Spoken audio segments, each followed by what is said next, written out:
या देवी सर्वभूतेषु विद्यारूपेण संस्थिता नमस्तस्यै नमस्तस्यै नमस्तस्यै नमो नमः।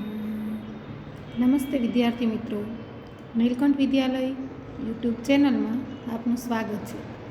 આજે આપણે આ વિડીયોમાં ધોરણ 9 વિષય સંસ્કૃત પાઠ 20 સંસ્કૃત ભાષાયાઃ વૈશિષ્ટ્યમ પાઠનો અભ્યાસ કરીશું। સંસ્કૃત ભાષા જે તે અનેક ભાષાઓની જનની છે। અનેક ભાષાઓની ઉત્પત્તિ આ સંસ્કૃત ભાષામાંથી થયેલી છે। સંસ્કૃત ભાષાની અનેક વિશેષતાઓ છે। સૌથી પહેલાં તો તે આપણી ભારતની પ્રાચીન ભાષા છે અને આપણી સાંસ્કૃતિક રાષ્ટ્રભાષા પણ છે। સાંસ્કૃતિક રાષ્ટ્રભાષા એટલા માટે કે આપણી સંસ્કૃતિ છે તે આ સંસ્કૃત ભાષામાં લખાયેલા ગ્રંથોમાં સચવાયેલી છે અને ગ્રંથો દ્વારા તે આગળને આગળ આપણી આ સંસ્કૃતિ વિકસિત પામી અને સચવાયેલી છે। ભારતની પ્રાચીન સભ્યતા અને સંસ્કૃતિ વાહક છે, એટલે કે સંસ્કૃતિનું વહન કરનાર છે। સંસ્કૃત ભાષા આપણી ભારતીય ભાષાઓની જ નહીં પરંતુ વિશ્વની અનેક ભાષાઓની જનની છે। આવી સંસ્કૃત ભાષાની વિશેષતાઓ છે તે આ પાઠમાં વર્ણવેલી છે કે સંસ્કૃત ભાષાની ખ્યાતિ સર્વત્ર છે। ખ્યાતિ એટલે તે બધે જ પ્રખ્યાત છે, પરંતુ પ્રાચીન જમાનામાં પ્રાચીન સમયમાં જે રીતે સંસ્કૃત ભાષા છે તે બોલચાલની ભાષા હતી, અત્યારે તે બોલચાલની ભાષા રહી નથી। એટલે લોકો સાથે સંસ્કૃત ભાષાની આત્મીયતા બંધાતી નથી। એક ભાષા તરીકે સંસ્કૃતમાં ઘણી બધી ખૂબીઓ, તેની વિશેષતાઓ રહેલી છે, તે આપણા જન સમાજે જાણવી જરૂરી છે, એટલે કે આપણે સમજવી જરૂરી છે। તો આ પાઠમાં તે દિશા તરફ આગળ વધવાનો પ્રયત્ન કરવામાં આવેલો છે। તે દિશા તરફ એટલે સંસ્કૃતની વિશેષતાઓ, તેની ખૂબીઓ લોકો સમજે તે માટેનો પ્રયત્ન છે તે આ પાઠ દ્વારા કરવામાં આવેલો છે કે તમે પણ પાઠનો અભ્યાસ કરો, સંસ્કૃત ભાષાની વિશેષતા સમજો અને બીજાને પણ સમજાવો। સંસ્કૃત ભાષાની ભાષાગત વિશેષતાઓ સાથે સાથે તેમાં જે અભિવ્યક્તિનું સામર્થ્ય રહેલું છે તે પણ અહીં સમજાવવામાં આવેલું છે। હવે આપણે પાઠનું ભાષાંતર શબ્દોના અર્થ સહિત સમજીએ। વયમ જાનીમઃ, વયમ એટલે આપણે, જાનીમઃ જાણીએ છીએ, યત એટલે કે, સંસ્કૃત ભાષા એટલે સંસ્કૃત ભાષા, સર્વાસામ એટલે બધી, ભારતીય ભાષાણામ ભારતીય ભાષાઓની, જનની વર્તતે જનેતા છે। વયમ જાનીમઃ યત આપણે જાણીએ છીએ કે, સંસ્કૃત ભાષા સર્વાસામ ભારતીય ભાષાણામ જનની વર્તતે સંસ્કૃત ભાષા બધી ભારતીય ભાષાઓની જનેતા છે। અથચ એટલે વળી, સંસારે દુનિયામાં યાહ ભાષા ભાષા સંતિ જે ભાષાઓ છે, જો એ બહુવચન છે, સંતિ અંતિ બહુવચનો પ્રત્યે લાગેલો છે, વર્તમાનકાળ પરસ્મય પુરુષ બહુવચન, અન્ય પુરુષ પરસ્મય પદમાં અન્ય પુરુષ બહુવચનનું રૂપ અંતિ લાગેલું છે, એટલે ભાષાઓ યાહ ભાષા હા સંતિ જે ભાષાઓ છે, તાસુ સા તેમાં તે, તાસુ સા તેમાં તે, પ્રાચીનતમા ભાષા સૌથી જૂની ભાષા છે। અસ્યાહ ભાષાયાઃ આ ભાષાની અનેકવિધ અનેક પ્રકારની વૈશિષ્ટ્યમ અસ્તિ વિશેષતા છે। અત્ર અહીં ઉદાહરણ રૂપેણ ઉદાહરણ તરીકે કિશ્ચિત વૈશિષ્ટ્યમ પ્રદર્શયામઃ જોયમઃ બહુવચનનું રૂપ છે, પહેલો પુરુષ બહુવચન મહ, તો અમે એવું આપણે વાક્યમાં ગુજરાતી કરવાનું। અમે કેટલીક વિશેષતા પ્રદર્શિત કરીએ। अस्याः भाषायाः आ भाषानी अनेकविधम એટલે અનેક પ્રકારની વૈશિષ્ટ્યમ અસ્તિ વિશેષતા છે. અત્ર અહીં ઉદાહરણ તરીકે કિંચિત વૈશિષ્ટ્યમ પ્રદર્શયામઃ અમે કેટલીક વિશેષતા પ્રદર્શિત કરીએ. ફરીથી એકવાર સમજીએ. વયમ જાનીમઃ યત આપણે જાણીએ છીએ કે સંસ્કૃત ભાષા સર્વાસામ ભારતીય ભાષાણામ જનની વર્તતે. સંસ્કૃત ભાષા બધી ભારતીય ભાષાઓની જનેતા છે. અથચ વળી સંસાર એટલે દુનિયામાં યાહ ભાષાઓ સંતિ જે ભાષાઓ છે તાસુ સા તેમાં તે જો સપ્તમી વિભક્તિનો પ્રત્યય છે સ્થાન દર્શાવે છે તેમાં તે પ્રાચીનતમ ભાષા સૌથી જૂની ભાષા છે. અસ્યાહ ભાષાયાહ આ ભાષાની અનેકવિધમ વૈશિષ્ટ્યમ અસ્તિ અનેક પ્રકારની વિશેષતા છે.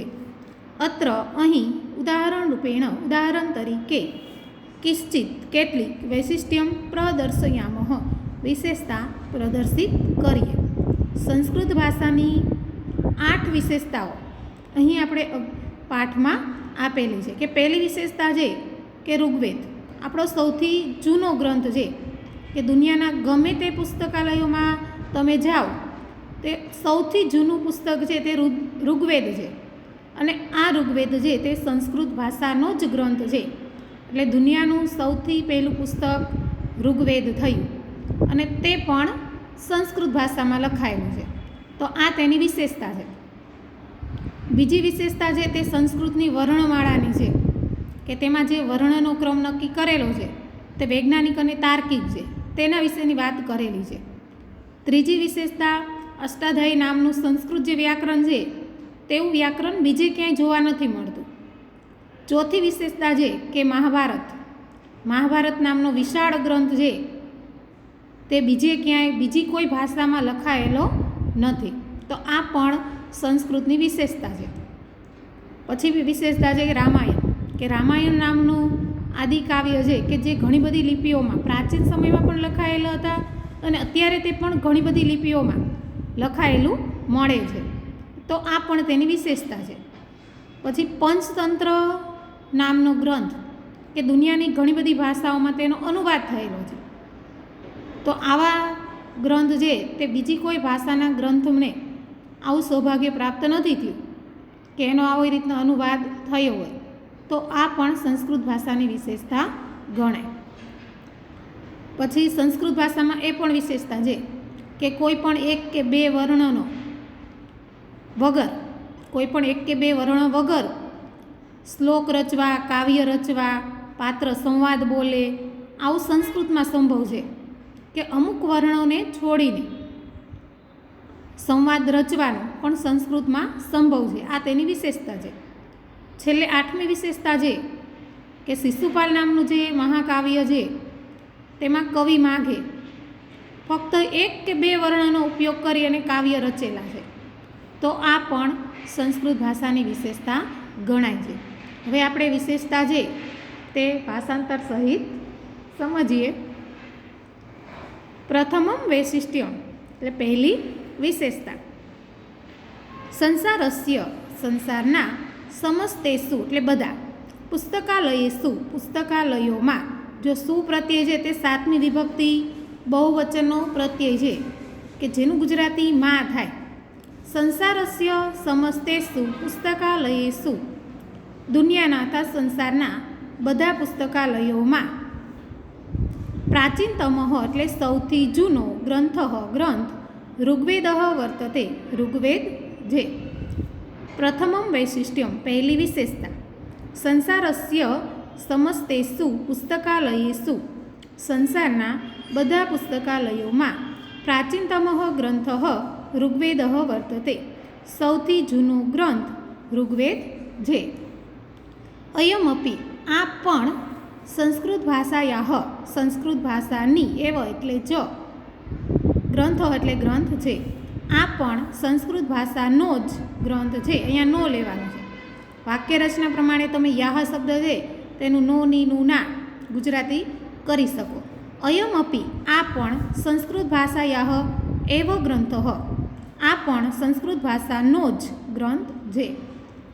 એવમ આમ સંસારસ્ય સંસારનું પ્રથમમ એટલે પહેલું પુસ્તકમ અપી પુસ્તક પણ સંસ્કૃતસ્ય એવ. જો અહીંયા સંધિ છૂટી પડે છે. સંસ્કૃતસ્ય એવ શબ્દ છે એમાં સંસ્કૃત અને એવ બે શબ્દ છૂટા પડે છે. સંસ્કૃતનું જ વર્તતે એટલે છે. ન તો કસ્યાચિત અન્યસ્યાહ ભાષાયઃ બીજી અન્ય કોઈ ભાષાનું નહીં. ફરીથી સમજીએ. પ્રથમમ વૈશિષ્ટમ પહેલી વિશેષતા સંસારસ્ય સમસ્તેષુ પુસ્તકાલયેષુ સંસારનું અથવા દુનિયાના બધા પુસ્તકાલયોમાં પ્રાચીનતમ ગ્રંથ સૌથી જૂનો ગ્રંથ ઋગ્વેદ વર્તતે ઋગ્વેદ છે. અયમપી આ પણ સંસ્કૃત ભાષાયઃ એવ ગ્રંથ સંસ્કૃત ભાષાનો જ ગ્રંથ છે. એટલે ફક્ત આપણા દેશમાં જ નહીં પણ દુનિયાના ગમે તે પુસ્તકાલયોમાં તમે જુઓ તો સૌથી જૂનો ગ્રંથ છે તે ઋગ્વેદ છે અને આ પણ સંસ્કૃત ભાષાનો જ ગ્રંથ છે. એવમ આમ સંસારસ્ય સંસારનું પ્રથમમ પુસ્તકમ અપી પહેલું પુસ્તક પણ સંસ્કૃતસ્ય એવ સંસ્કૃતનું જ વર્તતે એટલે છે. ન તુ કસ્યાચિત અન્યસ્યાહ ભાષાયઃ બીજી અન્ય કોઈ ભાષાનું નહીં. તો આ પહેલી તેની વિશેષતા છે. પછી બીજી વિશેષતા દ્વિતીયમ વૈશિષ્ટ્યમ બીજી વિશેષતા સંસ્કૃત ભાષાયાહ સંસ્કૃત ભાષાની યા એટલે જે વર્ણમાલા અસ્તિ વર્ણમાળા છે તત્ર તેમાં. આમ જોઈએ તો તત્ર શબ્દનો અર્થ ત્યાં થાય પણ અહીંયા આપણે તેમાં યહ એટલે જે વર્ણક્રમ વર્ણનો ક્રમ નિર્ધારિત વર્તતે નિર્ધારિત એટલે નક્કી કરેલો વર્તતે એટલે છે સહ તે વૈજ્ઞાનિક ચ તાર્કિક અસ્તિ વૈજ્ઞાનિક અને તાર્કિક એટલે તર્કસંગત અથવા તાર્કિક પણ લખી શકાય તાર્કિક છે. દ્વિતીયમ વૈશિષ્ટ્યમ બીજી વિશેષતા સંસ્કૃત ભાષાયાહ સંસ્કૃત ભાષાની યા વર્ણમાલા અસ્તિ જે વર્ણમાળા છે તત્ર તેમાં યહ જે વર્ણક્રમ વર્ણનો ક્રમ નિર્ધારિત વર્તતે નક્કી કરેલો છે સહ તે વૈજ્ઞાનિક ચ તાર્કિક અસ્તિ વૈજ્ઞાનિક અને તાર્કિક છે. સર્વેભ્ય માનવેભ્ય બધા મનુષ્યને પ્રકૃતિતઃ કુદરત પાસેથી યત એટલે જે ઉચ્ચારણ તંત્ર પ્રાપ્તમ અસ્તિ પ્રાપ્ત થયું છે તસ્ય તેનું અનુસરણ કૃત્વા કરીને જો કૃત્વા કરીને સંબંધક ભૂતકૃદંતનો ઉપયોગ થયેલો છે. સર્વેભ્ય માનવેભ્ય બધા મનુષ્યને પ્રકૃતિતઃ કુદરત પાસેથી યત જે ઉચ્ચારણ તંત્ર પ્રાપ્તમ અસ્તિ પ્રાપ્ત થયું છે તસ્ય અનુસરણમ તેનું અનુસરણ કૃત્વા કરીને અત્ર અહીં વર્ણમાલાયામ વર્ણમાળામાં વર્ણાનામ એટલે વર્ણનો ક્રમ નિર્ધારિતો વર્તતે નક્કી કરેલો છે. ઉચ્ચારણ તંત્રસ્ય અનુસારમ ઉચ્ચારણ તંત્રના અનુસાર અકારસ્ય અવર્ણનું કાર એટલે વર્ણ અવર્ણનું ઉચ્ચારણમ એટલે ઉચ્ચારણ પ્રથમમ ભવતી પહેલાં થાય છે. અતઃ આથી વર્ણમાલાયામ વર્ણમાળામાં અકાર એટલે અવર્ણ પ્રથમ વર્તતે પહેલાં આવે છે. ઉચ્ચારણ તંત્રસ્ય અનુસારમ ઉચ્ચારણ તંત્રના અનુસાર અકારસ્ય અવર્ણનું ઉચ્ચારણમ એટલે ઉચ્ચારણ પ્રથમમ ભવતી પહેલાં થાય છે. અતઃ આથી વર્ણમાલાયામ વર્ણમાળામાં અકાર અવર્ણ પ્રથમ વર્તતે પહેલાં આવે છે. જો વર્ણમાળા શબ્દનો અર્થ વર્ણની માલિકા એવો અર્થ થાય કે જેમાં સ્વર અને વ્યંજન આવે. સ્વર અને વ્યંજન છે તે વર્ણ ગણાય એટલે વર્ણ જેમાં આવેલા હોય તે વર્ણમાલાયામ એટલે વર્ણમાળા. એવમ એવો આ જ રીતે વ્યંજન વર્ણેષુ વ્યંજન વર્ણોમાં કકારસ્ય ક વર્ણનો ક્રમ પૂર્વે એટલે પહેલાં ચ અને ચકારસ્ય ચ વર્ણનો ક્રમ પશ્ચાત વર્તતે પછી આવે છે તસ્ય અપી તેનું પણ ઇદમ એવ કારણમ 3 શબ્દ એ છૂટા પડશે કારણ ઇદમ અને એવ આ જ કારણ છે. કયું કારણ છે કે ઉચ્ચારણ તંત્ર પ્રમાણે ક્રમ નક્કી કરેલો છે કે વ્યંજન વર્ણમાં પણ ક વર્ણ પહેલાં આવે અને ચ વર્ણ પછી આવે છે.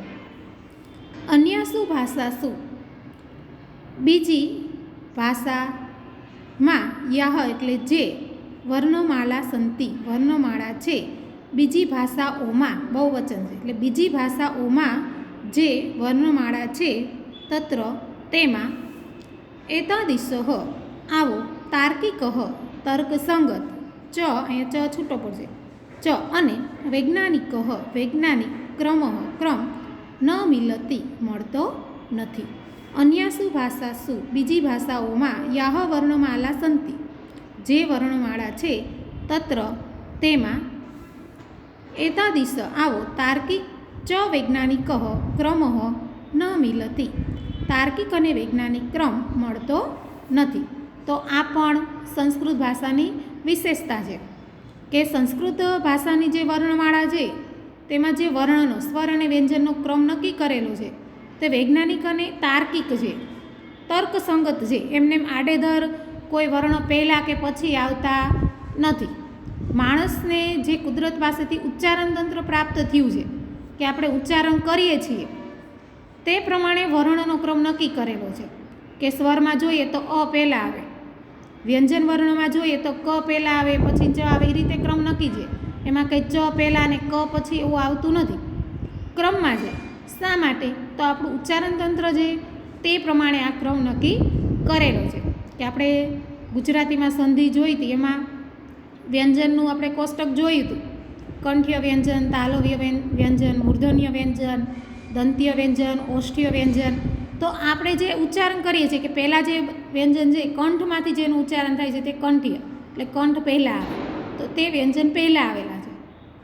પછી તાલવ્ય અને મૂર્ધન્ય, દંત્ય, ઓષ્ઠ્ય આ પ્રમાણે ક્રમમાં વ્યંજનો ગોઠવાયેલા છે કારણ કે તે વૈજ્ઞાનિક અને તાર્કિક છે કે આપણું ઉચ્ચારણ તંત્ર છે તે પ્રમાણે આ ક્રમ છે તે ગોઠવાયેલો છે જે આ સંસ્કૃત ભાષામાં જોવા મળે છે. બીજી ભાષા હોય અંગ્રેજી ભાષા આપણે જોઈએ તો એમાં આવો ક્રમ જોવા મળતો નથી. તો આ પણ સંસ્કૃત ભાષાની એક વિશેષતા છે.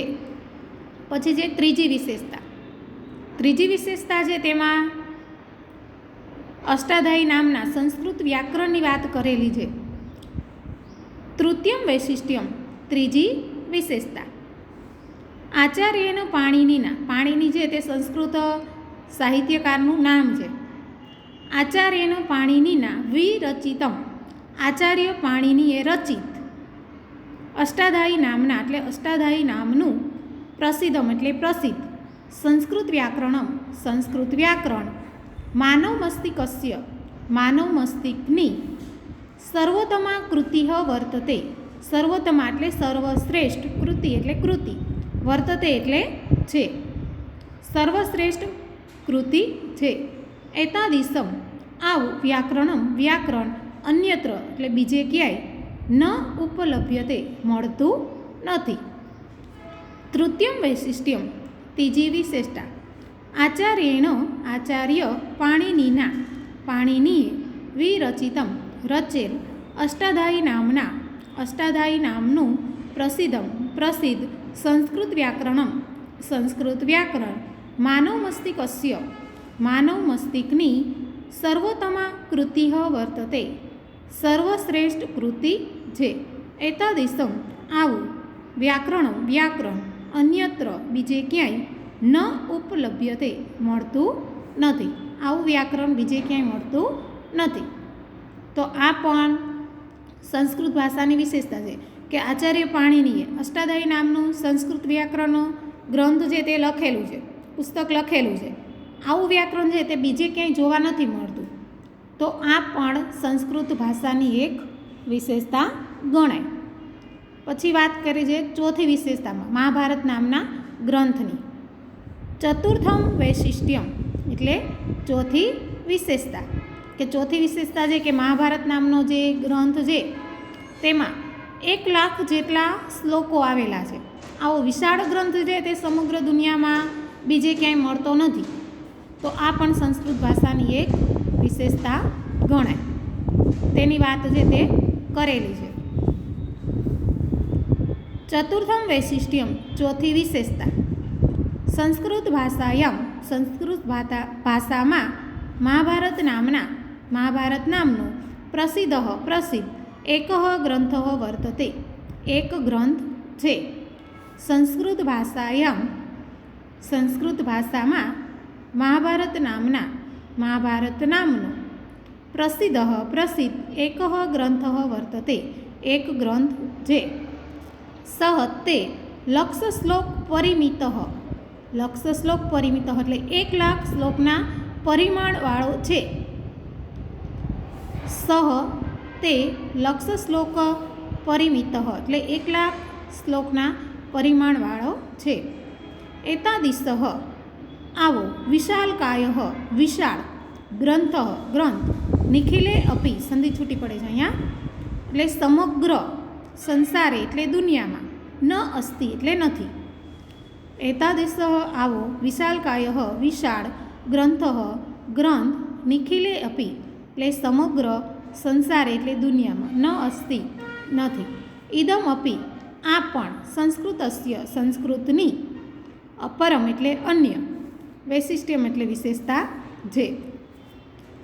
ચતુર્થમ વૈશિષ્ટ્યમ ચોથી વિશેષતા સંસ્કૃત ભાષામાં મહાભારત નામના પ્રસિદ્ધ એક ગ્રંથ વર્તતે.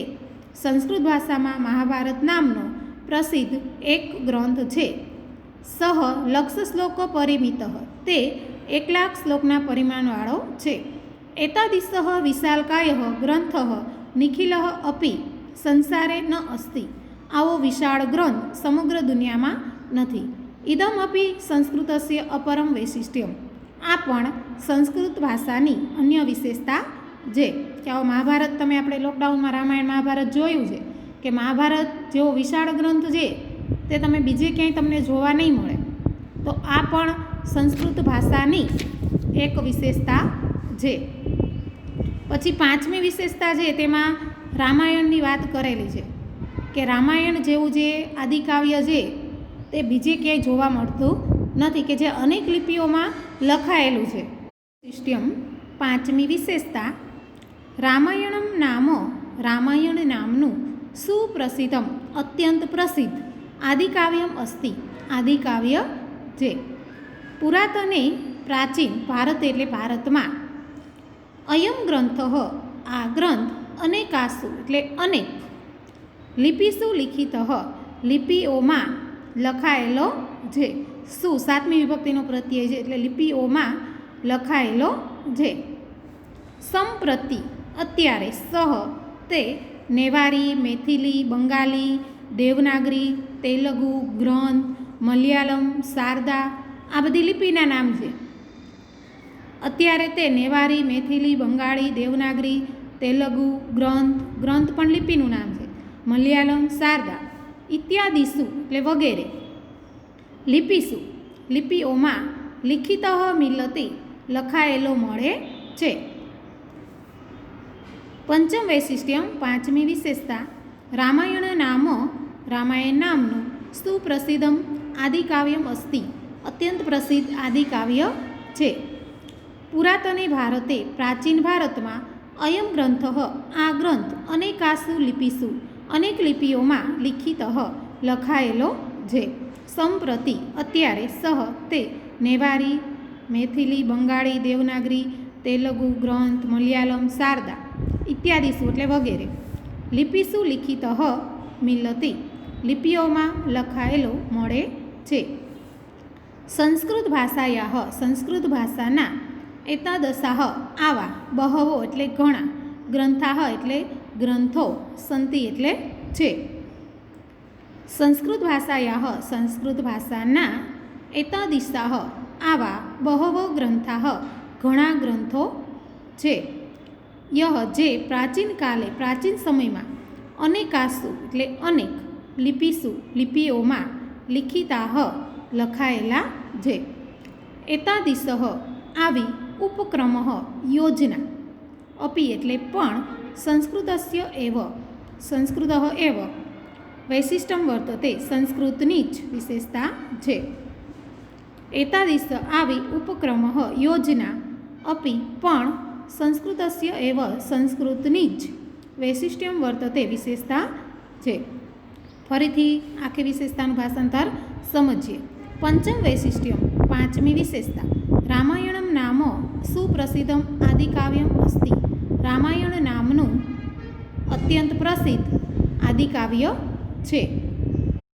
ભારતે અયમ ગ્રંથ પ્રાચીન ભારતમાં આ ગ્રંથ અનેકાસુ લિપિસુ લિખિત અનેક લિપિઓમાં લખાયેલો જે સંપ્રતિ અત્યારે સહ તે નેવારી મૈથિલી બંગાળી દેવનાગરી તેલુગુ ગ્રંથ મલયાલમ શારદા આ બધાનું ગુજરાતી તમારે એમને એમ કરવાનું આવશે.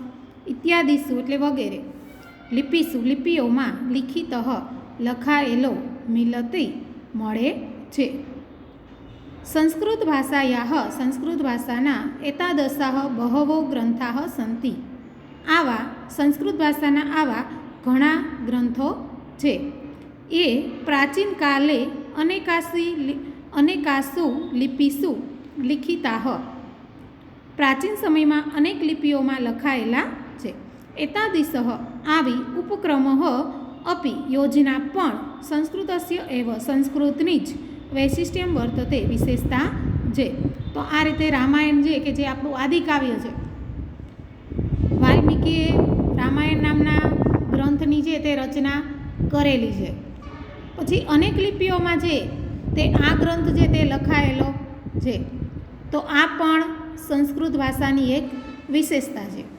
તો આ વિડીયોમાં આપણે પાંચમી વિશેષતા સુધી ભાષાંતર સમજીએ. આવતા વિડીયોમાં આપણે આગળની વિશેષતા અને સ્વાધ્યાય સમજીશું. નમસ્કાર.